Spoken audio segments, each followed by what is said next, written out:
BTV를 사랑해주시는 파양 여러분 반갑습니다. 영리 동신의 파이케! 이만고의 책에서 뿜어져나오는 방대한 지식. 오늘은 교양집사 시간입니다. 오늘은 좀 약간 시사적인 문제를 역사적인 배경으로 한번 다뤄보려고 합니다. 맞습니다. 네. 최근 미군이 아프간에서 철수했죠. 그리고 탈레반이 20년 만에 재집권했습니다. 이제 몇 달 전에 굉장히 이제 국제뉴스에 오르내렸던 것이 이제 미얀마에서의 쿠데타에 관한 얘기들이 있었고요. 최근에는 이제 국제뉴스의 거의 절반 이상이 아프가니스탄 얘기가 아닌가 싶을 정도로 이 얘기들이 굉장히 많이 나오고 있는데요. 일단 이 지역의 역사나 어떤 그런 배경들이 굉장히 복잡하기도 하고 이해하기가 좀 약간 어렵기도 해요. 그리고 이제 최근에 어떤 보도들 같은 걸 보게 되면 사실 이제 제가 이런 문제에 굉장히 관심이 많았었는데 오래전부터 가급적이면 그쪽을 좋아해서 책도 많이 보고 지금 이제 언론에서 다루고 있는 아프가니스탄에 관한 이야기들이 상대적으로 좀 약간 과장된 측면도 있고 또 한 가지는 약간 맥을 잘못 짚는 부분이 있는 것 같아요. 그렇군요. 제가 보기에는. 네. 그래서 오늘은 이 복잡한 아프가니스탄의 사태를 어떤 약간 핵심적인 키워드를 통해서 역사적인 맥락 통해서 짚어보면 그래서 그렇구나 하고 이 사건이 좀 약간 다르게 보이시는 측면이 있지 않을까? 그렇게 오늘 좀 설명해 보려고 합니다. 네, 저희가 국가명의 어원을 네네. 아메리카 편, 아시아 편, 유럽 편 이렇게 세 가지로 나눠서 설명했잖아요. 맞습니다. 약간 지리적으로 설명하는 듯 하면서 사실은 역사적인 이야기를 했었던 오늘 얘기도 약간 관련이 되어 있을 수 있어요. 그래서 혹시 좀 더 확장하고 싶은 걸 보시면 될 것 같고요. 자, 일단 아프가니스탄의 이번에 그 내전들을 보면서 이제 국제 여론이 이제 혀를 차지 않습니까? 아니, 어떻게 미국이 20년간 그동안 쏟아부은 전비만 해도 어마어마한 돈이고 세계 최강 군대가 거기에 주둔해 있었고 근데 어떻게 철군을 하자마자 이런 일이 벌어지고 탈레반이 삽시간에 재집권을 하는가에 대해서 굉장히 놀라잖아요. 네. 왜 그럴까라는 것인데 그 배경을 알고 나면 그럴 법도 한 부분이 있어요. 자, 일단 가장 먼저 말씀드릴 것은 사실 이제 지리적인 위치 같은 것이 굉장히 중요하지 않습니까? 예를 들어서 이제 총균세 같은 굉장히 유명한 책도 세계 역사를 약간 지리 결정론으로 말하는 측면이 있거든요. 그렇게 이제 본다면 먼저 지리적인 이야기를 살짝 드려야 될 것 같아요. 네. 아프가니스탄이 여기 이렇게 초록색으로 표시된 여기가 아프가니스탄입니다. 여기 잘 아시는 것처럼 이제 파키스탄이나 이란이나 위에 이제 중앙아시아 5개국이 있고 중국 있고 인도가 있잖아요. 그 한가운데 있는데 아프가니스탄은 당연히 내륙 지방이잖아요. 근데 여기가 잘 아시는 것처럼 굉장히 척박한 땅이고 경작지가 국토의 10%가 안 된다고 하고 산이 많다고 들었어요. 그렇죠. 산이 많고 근데 산에 또 나무는 없어요. 뭐 이런 그 아프가니스탄 사람들끼리 약간 자조적인 말도 있는데요. 아프가니스탄이 세 가지가 없다는 거예요. 산에는 나무가 없고 강에는 물이 없고 사람들은 먹을 게 없다. 이런 말이 있을 정도로 굉장히 척박한 지역이란 말이에요. 일단 지금 말씀하신 것처럼 여기 이제 산맥이 굉장히 중요하게 되는데 보통 알프스 히말라야 조산대라는 것이 여기서부터 시작해서 이렇게 해서 여기 심지어는 이제 인도네시아까지 가게 되잖아요. 그리고 이제 이 아프가니스탄을 거의 가로지르면서 약간 남북 방향으로 가르는 거의 정중앙에 있는 게 그 유명한 힌두쿠시 산맥입니다. 국토의 그 산맥의 영향권이 거의 상당 부분이 들어갈 정도로 압도적인 어떤 그런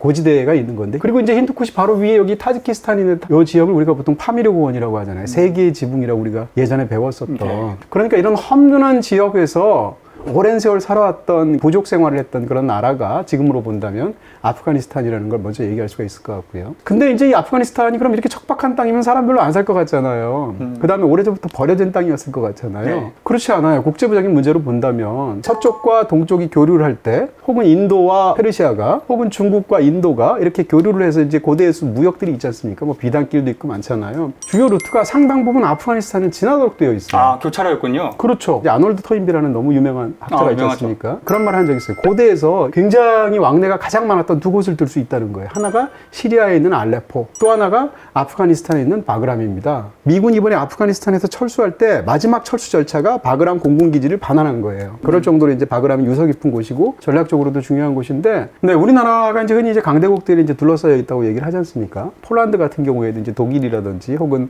러시아의 그 가운데 있어가지고 이제 국가적인 운명이 결정되는 부분들도 많았고. 아프가니스탄도 그래요. 이게 보면 세계 문명을 본다면 문명이 한 중간쯤에 있는 거예요. 고대로 본다면. 왜냐하면 지금은 이란이라고 부르지만 페르시아 문명권이 있었지 않습니까? 그 다음에 알렉산더가 이 마케도니아로부터 시작해서 아프가니스탄을 지나서 인도까지 들어갔단 말이에요. 그 다음에 뭐가 있어요? 몽골이 있지 않습니까? 세계를 제패했던. 또 인도는 그 자체로 하나의 거대한 문명권이지 않습니까? 그러니까 이런 모든 것들 한 중간에 아프가니스탄이 있어서 부족적으로 서로가 막 섞이면서 굉장히 혼재된 복잡한 상황을 이루었다라는 것이에요. 그리고 이제 우리가 또 이야기하게 될 것은 이제 예를 들어서 우리가 서유기 한번 생각해 보세요. 삼장법사가 중국을 떠나서 천축국까지 갔다 오잖아요. 천축국이 인도잖아요. 네. 어떻게 갔을 것 같아요? 당나라 때 사람이잖아요. 삼장법사가 한 7세기 정도? 그러니까 여기서 최단거리가 어디겠어요? 대략 뭐 이렇게 오지 않겠어요? 그렇게 안 갔어요. 고대에서는 중국이 이쪽으로 교역을 하려고 하면 인도를 통해서 갈 수가 없는 거예요. 히말라야 산맥 때문에. 그래서 주로 이제 이쪽 루트를 이용하게 되는 되는데, 그러니까 인도를 가려고 해도 삼장법사가 손오공 데리고 이렇게 갔단 말이에요. 이럴 정도로 이 아프가니스탄의 위치가 너무 중요하다는 것이고, 그 부분을 말하기 위해서 조금 더 상세한 지도를 보면서 말씀드리도록 하겠습니다. 네, 그런 어떤 동서교통의 어떤 핵심적인 지역, 이것이 이제 보통 카이버 패스라고 얘기를 하게 되는데, 그게 바로 어딘가 하면 이쪽에서 이제 인도 쪽으로 들어오거나 침입하거나 교역을 한다고 한번 생각해 보세요. 그럼 이제 카불을 지납니다. 카불과 잘랄라바드, 여기는 또 이제 파키스탄, 옛날엔 인도죠. 여기에 페샤와르라는 또 도시가 있단 말입니다. 이 세 개를 연결하는 곳인데, 여기에 이제 그 통로에 있는 요즘 되는 지점에 있는 게 바로 카이버 패스예요. 꼬불꼬불한 고개인데 일로 가려면 일로 갈 수가 없어요. 지형 자체가 워낙 험준하기 때문에. 이를 통해서 예를 들면 고대 이란, 다시 말해서 페르시아의 다리우스 대왕도 이쪽을 통해서 인도를 침입했고, 알렉산더 대왕도 역시 이쪽으로 들어왔고, 그 다음 7세기, 8세기 이슬람도 이쪽으로 들어왔단 말이에요. 어쨌건 이럴 정도로 인도 아대륙과 바깥 세상을 연결하는 데 있어서 가장 중요한 통로였었다. 그리고 그 핵심적인 부분에 또 지금의 수도인 카불이 있었다. 이런 얘기를 드리게 된다는 거죠. 자, 우리는 근데 이제 여기에 대해서 이제 한 가지 전제하고 싶은 건 뭔가 하면, 기본적으로 국가 단위로 이제는 생각을 한단 말이에요. 근데 아프가니스탄이다, 이 지역을 어떤 특정한 지역으로 통칭한다 라는 개념이 생긴 거는 200년이 좀 넘었을 정도예요. 예전에는 이 지역이 하나의 지역이라는 어떤 관념 자체가 없었어요. 우리도 이제 여기 뭐 카자흐스탄을 비롯해서 여기 이제 중앙아시아 5개국을 우린 다 알고 있지 않습니까? 네. 그런 게 만들어진 게 100년이 안 돼요. 기본적으로 오랜 세월 여기에 살아왔던 사람들은 다 어떻게 생각했냐면, 우리가 뭐 투르크계다, 민족적으로 혹은 종족적으로 부족적으로 생각을 했었지, 네. 내가 예를 들어서 무슨 뭐 키르기스탄 사람이다, 우즈베키스탄 사람이다라고 생각하게 된 건 100년이 안 된단 말이에요. 동아시아는 국가적인 정체성이 굉장히 강하죠. 일본이든 한국이든 중국도 그렇고. 그 다음에 유럽은 다 민족 국가가 일찍 발달했지 않습니까? 이런 부분에서 기본적으로 우리는 국가 단위로 생각하지만, 전 세계적으로 보면 국가 단위로 생각하지 않는 게 훨씬 더 이해가 쉬운 지역이 너무 많아요. 자, 그렇게 본다면 제가 이제 요즘 그 사태들을 보면서 느끼는 건 뭔가 하면, 우리는 지금 아프가니스탄에서 벌어지는 얘기가 이슬람 원리주의 잘못이라고 생각하는 거예요. 사실입니다. 그러니까 이슬람 중에서도 굉장히 온건파들도 있을 수 있고, 네. 세속적인 이슬람 국가도 있죠. 터키처럼. 반면에 사우디아라비아처럼 훨씬 더 신정 국가에 가까운 나라들도 있단 말이에요. 똑같은 이슬람이라도. 그 중에서도 가장 극단적이고 가장 원리주의적이고 근본주의적인 악의 집단, 이게 탈레반이라고 생각하잖아요. 실제로 탈레반을 생각하면 끔찍한 행동들을 너무 많이 저지르고 있고, 너무 네. 야만적인 부분들이 분명히 있죠. 그럼에도 불구하고 이 사태를 보는 핵심 중에 하나는 종교적인 문제가 전부가 아니라는 거예요. 어떻게 생각하면 그만큼이나 중요한 부족주의라는 문제입니다. 여기에 대해서는 이제 그렇게 보려는 이제 국제 정치들을 보는 학자들이 많아요. 예를 들어서 미국의 이제 에이미 추아 같은 사람이 그렇게 보는데, 네. 이런 부족 정치의 중요성 같은 것들을 굉장히 강조해서 말을 하거든요. 미얀마에서의 내전도 부족주의라는 개념으로 보면 얘기가 완전히 달리 보여요. 마찬가지로 지금부터 이제 아프가니스탄을 말을 하게 되는데요. 그러기 위해서는 아프가니스탄의 간단한 종족 얘기를 할 수밖에 없습니다. 아프가니스탄에는 이제 수많은 부족들이 있죠. 아프가니스탄 국가를 들어보면 국가의 부족 이름이 쭉 등장한대요. 국가 안에 거론되는 부족 이름만 14개래요. 그러니까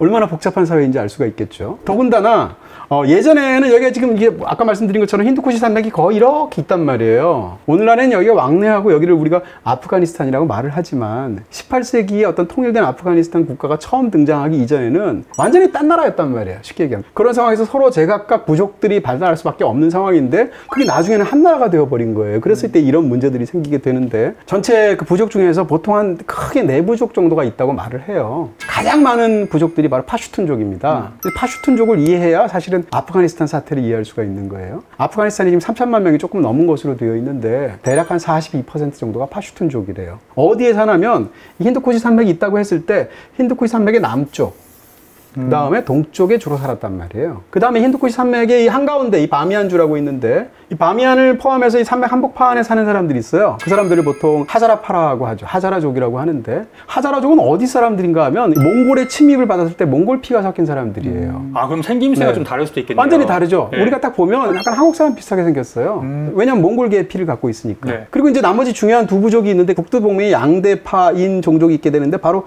위에가 우즈베키스탄이고 하나가 타지키스탄이잖아요. 타지크족이 이쪽에 살았고요. 그 다음에 이쪽에는 우즈벡족이 살았단 말이에요. 이렇게 4종족이 가장 일반적이다라고 일단 생각하시면 되는데, 기본적으로 아프가니스탄 역사에서, 특히 이제 20세기 이후의 역사에서는 이 북부동맹이라고 말하는 우즈벡족과 타지크족이 약간 연합이 되고요. 남쪽에 있는 전체의 어떤 패권을 노리고 있는 파슈툰족 사이의 어떤 경쟁이 되는 거죠. 이런 구도를 갖고 있으면 아프가니스탄의 현대 역사가 굉장히 잘 보입니다. 네. 왜 지금과 같은 이런 복잡한 상황이 됐는지를 집중적으로 역사적인 맥락을 설명드리겠습니다.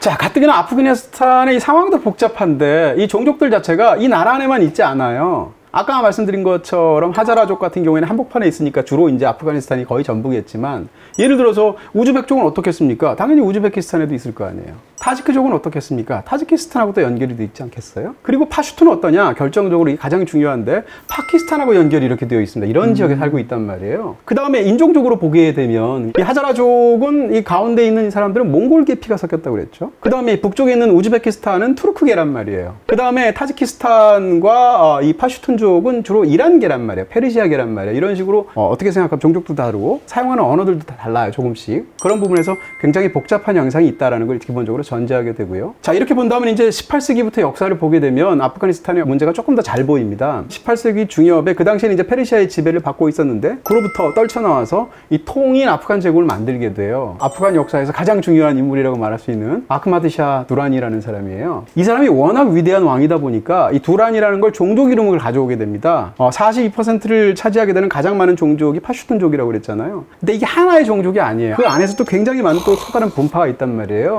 상대적으로 북동쪽에 있었던 이런 파슈툰족을 그 중에서도 가장 강성한 족을 길자이족이라고 말을 하고, 남쪽에 있었던 특히 이제 칸다를 중심으로 해서 이쪽에 있었던 파슈툰족을 보통 두라니족이라고 하는데, 그로부터 200여 년간, 그러니까 1970년대까지는 사실상 아프가니스탄 전체는 파슈툰족의 어떤 세력권 안에 있는 겁니다. 그런 측면에서 본다면 파슈툰 종족 입장에서는 아프가니스탄은 우리 땅이지, 이렇게 되는 느낌인 거죠. 그리고 다른 민족들은 어떻게 생각하면 우리한테 더부살이 하는 거지 라고 생각을 하고 있어요. 그런데 그것이 1970년대로 들어오게 되면 양상이 완전히 바뀌게 된단 말입니다. 그러면서 본격적으로 갈등이 생기게 되는데, 그 얘기를 하기 위해서는 이 모든 문제의 원흉이 되어 있는 영국 얘기를 안 할 수밖에 없어요. 그때도 한번 말씀드리면서 여기서도 이렇게 어떻게 보면 지도에서 이렇게 반듯반듯하고 막 이렇게 줄긋고, 지금 시리아와 이라크에 있는 수많은 문제들이 사실은 그 사이에서 국정선을 영국하고 프랑스가 마음대로 근 것하고 관련이 있다고 그랬잖아요. 마찬가지입니다. 영국 입장에서는 이 19세기에 어떤 문제가 있었냐면, 일단 인도를 영국이 식민지로 삼았잖아요. 영국은 이제 제국주의적인 팽창을 하려고 하는데,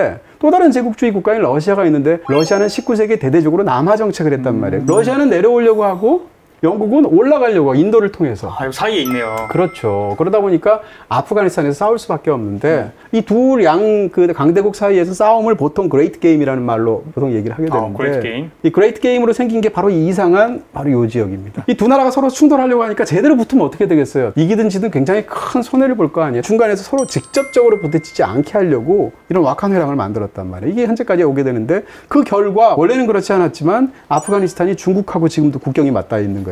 네, 영국이 또 한 가지 더 심한 짓을 하게 되는데, 그것이 이제 듀랜드 라인이라는 것입니다. 원래 이제 그 국경선이라는 것이 개념이 이제 명확하다고 생각하고 오랜 세월 그 국경선이 내려온다고 생각하지만, 이런 산악지대, 더군다나 이런 부족 국가 같은 그런 상황들 속에서는 국경선이라는 것이 굉장히 가변적이었단 말이에요. 근데 보통 아프가니스탄의 영토가 어디냐라고 보통 일반적으로 생각이 되었냐면 당연히 인더스강이란 말이에요. 여기 있는 그런 상황에서 기본적으로는 아프가니스탄이 이 정도쯤까지 영토를 차지하는 거로 되어 있었는데, 영국이 이 사이를 이쪽으로 더 먹은 거죠. 그러면서 이쪽 선에다 이렇게 손을 걷게 되는데, 목적은 두 가지였어요. 한 가지는 영토를 더 많이 차지하는 거죠. 또 한 가지는 뭔가 하면, 파슈툰족이 아프가니스탄의 가장 큰 종족이잖아요. 파슈툰족도 한가운데 국경선을 그은 거예요. 일부러. 양쪽으로 나눠버리면 어떻게 되겠습니까? 세력이 급격하게 약화되지 않겠어요? 그래서 파슈툰족이 아프가니스탄의 과거에는 주로 살았다고 말을 한다면, 지금은 파키스탄하고 아프가니스탄이 나누어서 살아요. 그러니까 지금 이 모든 뭐라고 그럴까, 이 테러의 온상이 된 곳이 바로 이 지역이고, 어떻게 보면 이제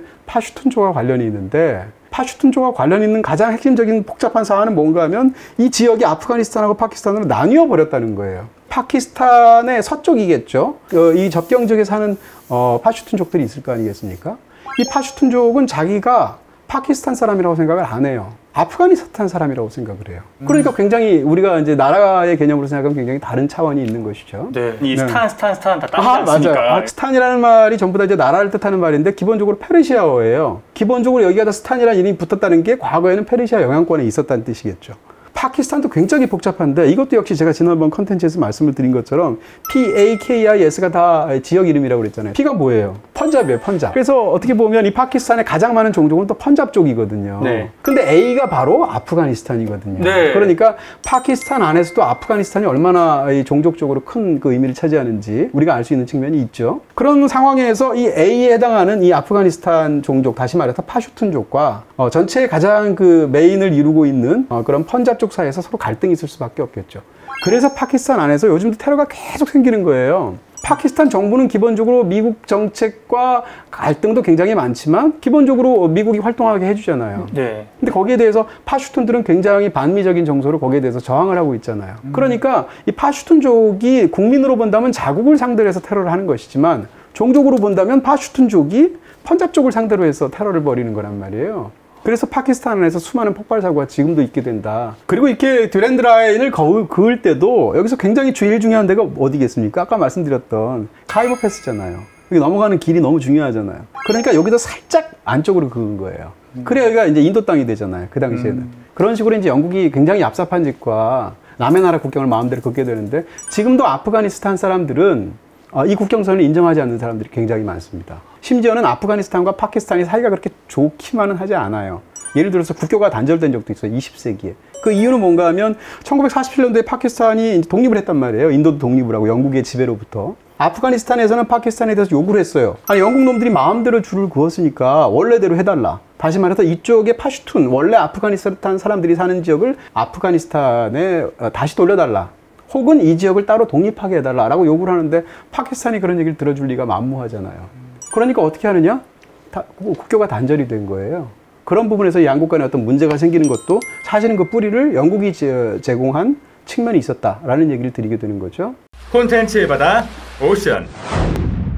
자, 그렇게 해서 19세기가 지나가게 됩니다. 영국은 아프가니스탄하고 무려 전쟁을 3번이나 하게 되는데요. 그 과정에서 일방적으로 영국이 이기지 않았어요. 심지어는 영국의 병사들이나 민간인이 도륙에 가깝게 죽었던 일도 있었고요. 한 명 빼고 다 죽었다고? 그 얘기를 알고 계시는군요. 네네. 그게 이제 1차 영국하고 파키스탄의 전쟁인데, 전쟁이 이제 뒤로 가면 갈수록 영국군에서 점점 열세가 되고, 네. 그 양쪽이 합의하에서 철수하게 해달라, 철수해라, 라고 한 거죠. 그래서 군대를 빼면서 민간인을 같이 뺐는데, 그 아까 말씀드렸던 그 용맹하기도 하고, 거칠기도 하고, 호전적이기도 한 길자이족이 뒤에서 급습을 하죠. 약속을 깨고. 그리고 전부 다 죽입니다. 10,000명이 넘는 사람들을. 근데 일부러 군의관 1명만 살려요. 니네들이 당한 거를 다 그 소식을 다 정하면 앞으로 함부로 우리한테 이렇게 행동하지 않겠다라는 것인데, 어떻게 보면 킬빌에서 보면 다 죽이고 변호사 1명만 살려서 보내잖아요. 딱 그 상황처럼 같은 느껴지는 부분들도 있는데, 어찌됐건 이럴 정도로 이 파슈툰족, 그 중에서도 길자이족이 굉장히 좋은 말로 하면 용맹하고 나쁜 말로 하면 굉장히 호전적이고 터프하죠. 근데 탈레반의 핵심이 뭐냐?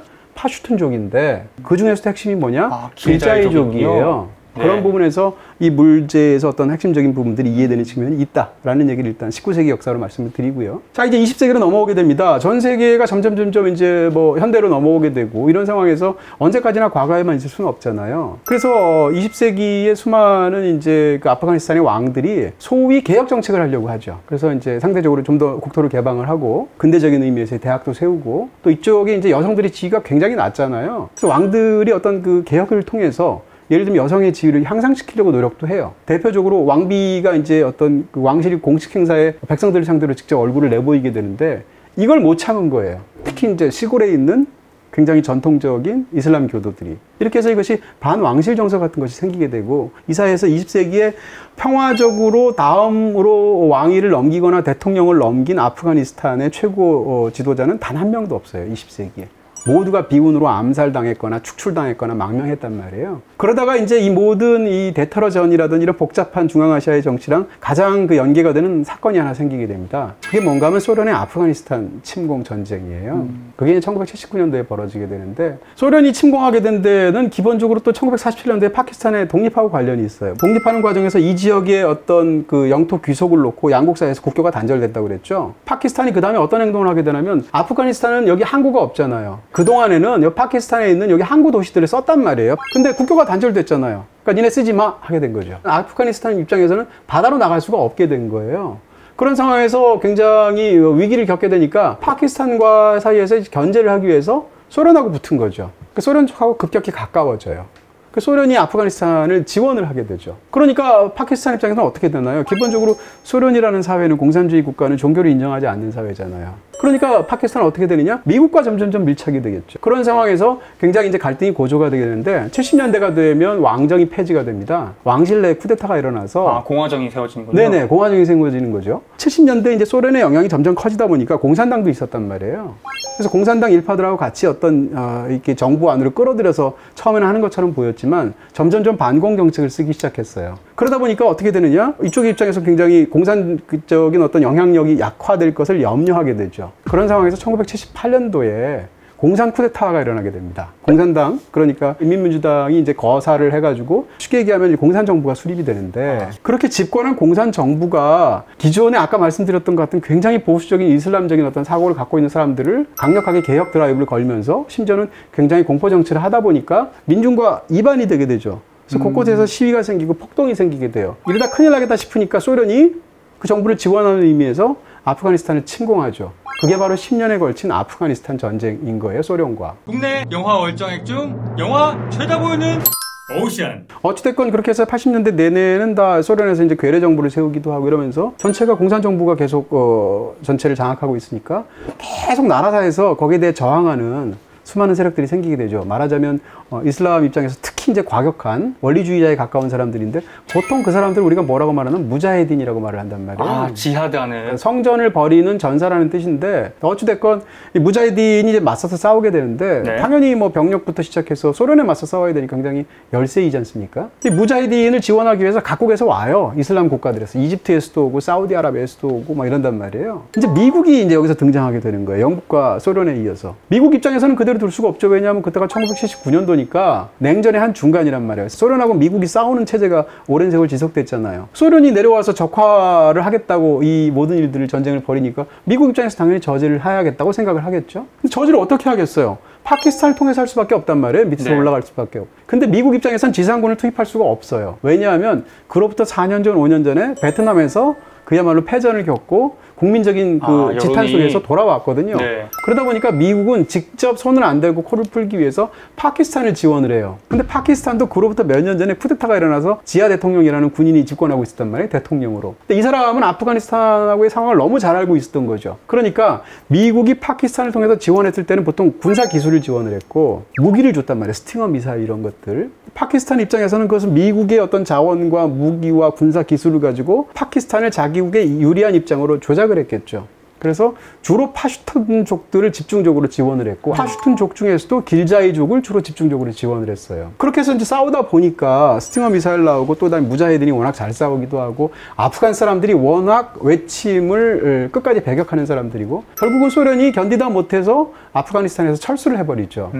패퇴를 하게 되니까 어떻게 돼요? 지금 미국이 철수한 상황하고 똑같이 돼서 벌어지게 되는 거죠. 그 남은 수많은 군벌들끼리 내전 같은 상황들이 삽시간에 벌어지게 됩니다. 국민들 입장에서 보면 어떻게 되느냐. 공산치하에서 드디어 우리가 물리쳤는데 그로부터 한 4년간 내전으로 온갖 부패된 상황과 혼란과 무질서와 끝없는 폭력과 이런 것들이 난무하게 된단 말이에요. 국민들이 굉장히 신물이 나겠죠. 그런 상황에서 탈레반이 민심을 얻기 시작한 거예요. 탈레반의 시작은 굉장히 극적입니다. 무함마드 오마르라는, 쉽게 얘기하면 이 칸다하르 주에 있었던 어떤 마드라스, 그러니까 신학교의 선생님이에요. 보통 물라라고 하는데, 물라 오마르가 이제 지역에서 민심을 좀 얻었던 그런 사람이었겠죠. 근데 이 지역에서 어떤 일이 벌어지게 되냐면, 군벌들이 워낙 많지 않습니까? 그리고 군벌들이 워낙 나쁜 짓들도 많이 하고, 그 중에서 지역 군벌이 동네에 그 소녀 2명을 납치를 해서 강간을 하는 굉장히 끔찍한 사건이 벌어지게 돼요. 근데 거기에 대해서 마을 사람들이 너무 화가 난 거죠. 근데 상대는 군벌이에요. 맞서 싸울 수는 없잖아요. 그러니까 이 사람들이 어떻게 했냐면 오마르를 찾아와요. 이런 끔찍한 일을 당했는데 선생님 도와주십시오, 이렇게. 그러니까 오마르 입장에서 너무 분기특정 화가 나거든요. 오마르는 원래 뭐 하던 사람이냐면 파키스탄이 지원했던 무자헤딘의 일부분이었던 사람이에요. 그러니까 화가 나니까 자기 제자들 30명을 데리고 갑니다. 그렇게 해서 그 강간 사건을 일으켰던 군벌을 죽여요. 그런 다음에 탱크에 매달아요. 그래서 정의의 본보기를 보여준 거죠. 자기들 입장에서는. 그러니까 마을 사람들 입장에서는 어떻게 되겠어요? 환호하겠죠. 여기서부터 시작해서 오마르 세력이 점점 무조화되고 조직화되고 하면서 탈레반이 됐는데, 선생과 학생들이, 그렇죠. 탈레반이 학생들이라는 뜻이잖아요. 네. 이게 점점 세력이 커지게 되고 남부를 차지하게 되고, 내전 상황 속에서 결국은 1996년도에 카불까지 점령함으로 인해서 사실상 권력을 잡게 되는 거죠. 이런 일이 벌어지게 된 건 여러 가지 이유가 있습니다. 어떻게 그렇게 쉽게 이 지방에서 그냥 선생님 한 명이 이런 일들을 벌여가지고 그런 상황이 생길 수 있었느냐? 여기가 파슈툰 지역이기 때문이에요. 오마르는 길자이족이에요. 파슈툰족에서도. 어쨌건 이 파슈툰 입장에서는 어떻게 되느냐. 1990년대 그 4년간 내전이라든지 소련의 어떤 치하에 있었다거나 이런 한 10수년 세월 동안 이 파슈툰은 사실은 아프가니스탄은 우리 거야 라고 생각했다고 그랬잖아요. 200년간 권력이 다 파슈툰이 장악하고 있었는데 90년대 초반으로 소련이 물러간 상황이 되면 어떻게 되냐면 더 이상 아프가니스탄의 권력이 자기 것이 아니에요. 그 당시에 대통령은 어느 나라, 어디 사람이었냐면, 타지크족이었어요. 그리고 이제 국가 권력을 장악한 대부분의 사람들이 이 북부동맹 사람들이었단 말이에요. 아까 말씀드렸듯이 타지크족이거나 우즈벡족이었는데, 파슈툰족이 자기들의 어떤 기득권이라고 생각했던 그런 권력을 저쪽에서 가져가게 되니까 상대적으로 소수이지 않습니까? 이쪽 입장에서 심한 박탈감이 생길 수밖에 없겠죠. 그런 상황에서 이 파슈툰족의 마음의 그 허전한 부분들을 뚫고 들어간 그런 이슬람 원리주의자가 바로 오마르였던 거고 탈레반이었던 거예요. 어떻게 생각하면 나치하고도 비슷한 측면이 있겠죠. 그 삽시간에 탈레반이 파슈툰을 대변하는 어떤 그런 부족 정체성을 가진 집단으로 드러나게 되고 그걸 또 오마르가 천재적으로 이용을 합니다. 예를 들면 이 아프간 역사에서 가장 중요한 인물이 아까 얘기했던 18세기 국왕 아흐마드 샤 두란이라는 사람이 있었다고 그랬잖아요. 그 사람 묘에서 연설을 해요. 일부러. 그걸 통해서 자기는 파슈툰족, 그러니까 두란이 자체가 파슈툰족이잖아요. 파슈툰족의 정체성을 그 정통이 나한테 오고 있다는 걸 보여주고 심지어는 아라비아의 이 이슬람 종교를 만들게 된 예언자 무함마드. 그 무함마드가 오래전에 그 썼다라고 생각하는 외투다라고 주장하는 그 외투를 자기가 입고 나와서 연설을 해요. 근데 어찌됐건 그런 걸 통해서 이 파슈툰의 어떤 그런 그 정체성을 자기한테 가져온 다음에 탈레반이 거의 유일하게 잘한 것 중에 하나가 그거예요. 그러니까 이 내전 상황 속에서 거대한 무질서가 있었는데 탈레반이 집권한 데서는 어쨌건 질서가 자리 잡혀요. 왜냐하면 강력한 이슬람 원리주의가 있으니까. 그런 나쁜 방법이라도 어찌됐건 질서를 확립하게 되니까 초기에는 탈레반이 카불까지 점령을 했을 때 카불 사람들이 환영을 했단 말이에요. 탈레반 사람들을. 그렇게 해서 탈레반이 1996년부터 시작해서 2001년도까지 5년 동안 집권을 하게 되죠. 탈레반이 집권을 했을 때조차도 이 국도 전역을 장악한 건 아니에요. 북부동맹에 이 남은 뭐라고 그럴까요? 사람들이, 세력들이, 또 다른 군벌들이 있잖아요. 네. 군벌들이 마지막까지 싸운 곳이 이 판지시르라는 곳입니다. 이게 재밌는 것은 지금이 똑같거든요. 2021년의 상황하고 98년 상황하고 굉장히 비슷해요. 이쪽 북부동맹 사람들이 국민적인 영웅이라고 생각하는 마수드라는 사람이 있어요. 마수드 장군은 타지크족이에요. 근데 이 마수드 장군이 마지막까지 탈레반에 저항을 했는데 그 사람이 끝까지 탈레반에게 영토를 내주지 않았던 장소가 바로 이 판지시르라는 곳이에요. 왜냐? 판지시르주의 98%가 타지크족이에요. 그러니까 여기가 타지크족의 본거지란 말이에요. 거기에다가 또 이제 지역 자체가 굉장히 험난하거든요. 얼마 남지 않은 병력들을 모아놓고 게릴라전을 벌이니까 탈레반은 판지시르를 끝까지 점령하지 못하게 되거든요. 지금이 그래요. 더 흥미로운 것은 뭔가 하면 지금 판지시르의 지도자가 두 사람이란 말이에요. 한 명은 누군가 하면 부통령이잖아요. 대통령 도망갔잖아요. 지금 항전의 중심이 되고 있는 굉장히 용감해 보이는 부통령이 바로 타지크족입니다. 그러니까 이 사람 입장에서는 최후 항전을 벌일 수밖에 없는 입장이 있죠. 종족적인 입장이 있단 말이에요. 그런 상황에서 지금 파슈툰이 전체를 다 장악하고 있지만 판지시르에서 지금 부통령이 이끌고 있는 부분이 있죠. 또 한 명의 정신적인 지도자가 있어요. 누구냐면 마수드 장군의 아들이 살아 있습니다. 그래서 마수드 장군의 아들이 정신적인 어떤 구심점이고 그 다음에 정치적이거나 이런 부분에 있어서 부통령이 지휘를 하고 해서 지금 판지시르에서 최후의 항전을 하고 있는 것이거든요. 그러니까 이 상황은 사실은 오랜 세월 아프가니스탄에서 계속 반복되어 오는 거죠. 90년대에도 있었고 2021년대에도 있고 이런 게 부족적인 이유들이 있는 것이고요. 그럼 지금 카불 입장에서는 왜 이렇게까지 공항으로만 몰려들까? 이런 문제도 있을 수 있잖아요. 남쪽으로 갈 수가 없기 때문이에요. 남쪽으로 가면 뭡니까? 여긴 다 파슈툰 땅이거든요. 파키스탄으로 넘어가도. 아, 그러네요. 그러니까 파슈툰이 네. 탈레반이지 않습니까? 그러니까 지금 도망가야 되는 사람들은 상당수가 파슈툰족이 아니거나 아니면 파슈툰족이라고 할지라도 탈레반에 반대했거나 이런 사람들일 거 아니겠어요? 아프가니스탄 전역은 대부분 다 세력권이 이 종족별로 나뉘어져 있다고 그랬잖아요. 근데 그러지 않은 거의 유일한 도시가 바로 카불입니다. 카불은 수도이기도 하고 그러니까 여기는 수많은 종족들이 같이 있어요. 그러니까 이 상황에서 도망칠 수 있는 유일한 창구는 공항밖에 없는 거예요. 그러니까 그 수많은 사람들이 공항에 몰리다 보니까 이런 끔찍한 비극들이 벌어지게 되는 그런 상황이 반복되고 있다라고 말씀드릴 수 있고요. 탈레반의 야만적인 행태는 사실은 북부동맹도 그렇게 신사적으로 한 건 아니에요. 그럼에도 불구하고 굉장히 끔찍한 야만적인 행동들을 많이 했잖아요. 탈레반이 했던 수많은 만행 중에 가장 유명한 사건 중에 하나가 나지불라 전 대통령을 이제 처형한 사건이죠. 나지불라를 체포했죠. 체포해서 죽이게 되는데 어떻게 죽였냐면 성기를 도려냈어요. 그러니까 피 흘리는 그 나지불라 대통령을 이렇게 보란 듯이 사람들에게 보여주고 마지막에는 총으로 쏴서 총살해서 죽였단 말이에요. 나지불라의 동생도 죽였는데 죽은 그 나지불라 형제를 사진으로 찍고 그 사진을 보면 옆에 이제 그 탈레반 전사가 웃고 있죠. 그럴 정도로 탈레반이 무시무시한 일들을 벌이게 되죠. 탈레반이 96년부터 2001년까지 집권을 하는데 2001년도에 쫓겨나지 않습니까? 네. 미국이 아프간 전쟁을 벌였기 때문인데 미국이 아프간 전쟁을 벌인 이유는 오사마 빈 라덴 때문이잖아요. 왜냐하면 오사마 빈 라덴은 원래 사우디 사람이란 말이에요. 근데 이 사람이 수많은 어떤 테러에 관한 문제를 이전에도 9.11 이전에도 계속 일으켰었죠. 알카에다를 통해서. 그러다가 이 사람이 수단으로 가게 되고 그러다가 다시 수단에서 축출되니까 아프가니스탄으로 가거든요. 오사마 빈 라덴을 품 안에 안아준 사람이 아까 말씀드렸던 무함마드 오마르예요. 그러니까 탈레반과 알카에다가 서로 결합이 된 거죠. 그러다가 9.11 사태가 벌어졌단 말이에요. 미국 입장에서는 용서할 수가 없었을 것이고 그 상황에서 아프가니스탄에 대해서 뭐라고 요구를 하게 되냐면 오사마 빈 라덴을 우리한테 넘겨라라고 하는데 그땐 탈레반 정부잖아요. 오마르가 그걸 거절합니다. 거절하게 되니까 미국 입장에서는 아프가니스탄을 공격하게 되고 그래서 아프가니스탄 전쟁이 벌어지게 된 거죠.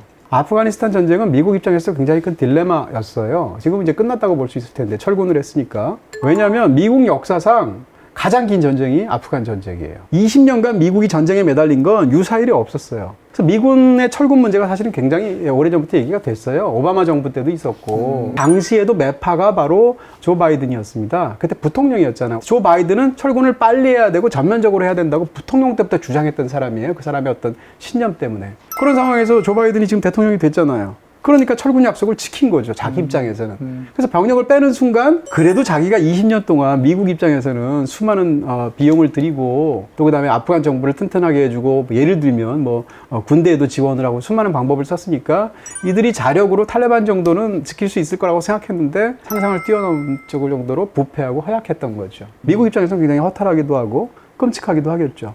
어찌됐건 이런 과격한 그런 이슬람 원리주의자들이 발흥하게 된 많은 이유 중에 하나가 소련에 대항한 무자히딘하고 사실은 관련된 측면이 있다는 거예요.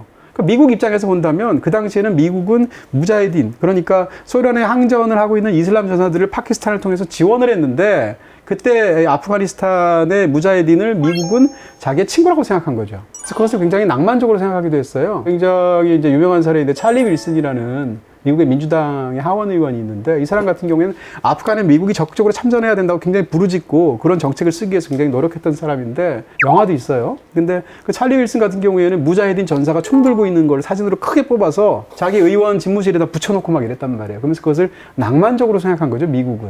그런 어떤 악의 제국인 소련에 맞서 싸우는 우리의 친구인 이슬람 전사들 지금 생각하면 너무 황당하죠. 아이러니하네요. 네, 너무 황당하죠. 그렇게 본다면 미국은 자국의 돈을 들여서 9.11 테러를 일으킨 세력을 키운 거예요, 말하자면. 그런 부분에서 굉장히 복잡한 역학관계가 있는데 거기에는 또 영국이 그었던 듀렌트 선하고도 관련이 있고 이런 복잡한 제국주의 침탈의 역사하고 사실은 관련이 있는 측면들이 있다라는 것이죠. 네, 오늘 다소 무거운 주제였는데요. 관련해서 혹시 곁들여서 이해할 수 있는 영화 있을까요? 절묘한 영화 한 편이 있어요. 찰리 윌슨이라고 아까 잠깐 말씀드렸는데 예. 찰리 윌슨의 전쟁이라는 영화입니다. 어떻게 보면 굉장히 지적인 영화이고 이런 국제 정치를 모르면 그 영화에서 벌어진 것이 다 블랙 코미디로만 보일 텐데 탐 행크스가 찰리 윌슨으로 나와요. 그래서 이 아프간을 소련이 침공했을 때 벌어졌던 그 모든 일들이 구체적으로 나오고요. 거기 파키스탄 지하 대통령도 나오고 막 이래요. 그러니까 오늘 얘기를 들으신 걸로 한번 보고 그 영화를 보시게 되면 완전히 영화가 달리 보이실 것 같은데 어쨌건 뭐 재밌는 영화니까 보시면 어떨까 싶습니다. 네, 미국과 아프간의 전쟁을 다룬 아웃포스트라는 영화도 있더라고요. 네, 그것도 같이 보시면 좋을 것 같습니다. 네, 방금 소개드린 영화 찰리 윌슨의 전쟁 그리고 아웃포스트는 BTV에서 보실 수 있습니다. 네, 오늘 제가 말씀드렸던 것들은 대부분 다 이 책에서 본 것들이고요. 하나씩 간단히 그 근거를 소개해 드릴게요. 네. 중앙아시아사인데 중앙아시아의 역사들을 집중적으로 서술한 책으로 약간 참고를 했고요. 탈레반과 아프가니스탄인데 이거는 이제 일본의 저널리스트가 실제로 그 아프간에 굉장히 많이 가서 취재도 했던 내용인데 그런 얘기들이 잘 정리가 되어 있고 현장감이 또 살아있는 부분이 있습니다. 아프가니스탄 외에 이건 국내 저자가 쓴 건데 국내 외교관이신 분이고 또 아프가니스탄 그 재건 작업에 참여하신 분이 쓴 건데 이 책도 전문부에서는 굉장히 많은 도움들을 제가 받았고요.